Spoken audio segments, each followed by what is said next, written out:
ஆச்சி மிளகாய் தூள் வழங்கும் மணிச் செய்திகள். இணைந்து வழங்குபவர்கள் அரசன் சோ.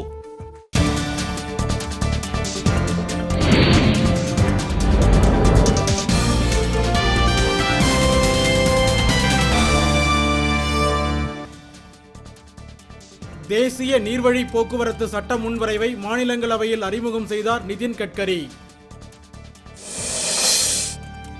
தேமுதிகவுடன் பேச்சுவார்த்தை குறித்த செய்திகள் புகார் அளிக்கப் போவதாக பிரகாஷ் ஜவடேகர் தகவல். காஷ்மீர் மாநிலம் புல்வாமா மாவட்டத்தில் நடைபெற்ற துப்பாக்கிச் சண்டையில் தீவிரவாதிகள் 2 பேர் சுட்டுக் கொலை. மேட்டுப்பாளையத்தில் சாலை விரிவாக்க பணிகளுக்காக 100 ஆண்டுகள் பழமையான மரங்களை வெட்ட பொதுமக்கள் எதிர்ப்பு. புதுக்கோட்டை அருகே வாக்காளர்களுக்கு அதிமுகவினர் கொடுத்த அகல் விளக்குகள் பறிமுதல்.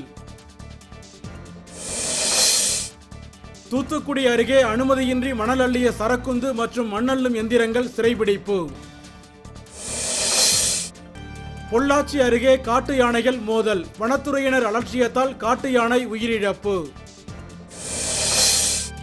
தேனி மாவட்டத்தின் பல்வேறு பகுதிகளில் தேர்தல் அதிகாரிகள் ஊர்தி ஆய்வில் தீவிரம். சென்னை மேயர் அலுவலகம் தேர்தல் விதிகளுக்கு புறம்பாக பயன்படுத்தப்படுவதாக தேர்தல் அதிகாரியிடம் திமுக புகார். உலகக்கோப்பை மட்டைப்பந்து போட்டியில் 8 ஓட்டங்கள் வித்தியாசத்தில் நெதர்லாந்தை வீழ்த்தியது வங்கதேச அணி. ஆச்சி மிளகாய் தூள் வழங்கிய மணிச் செய்திகள். இணைந்து வழங்கியவர்கள் அரசன் சோ.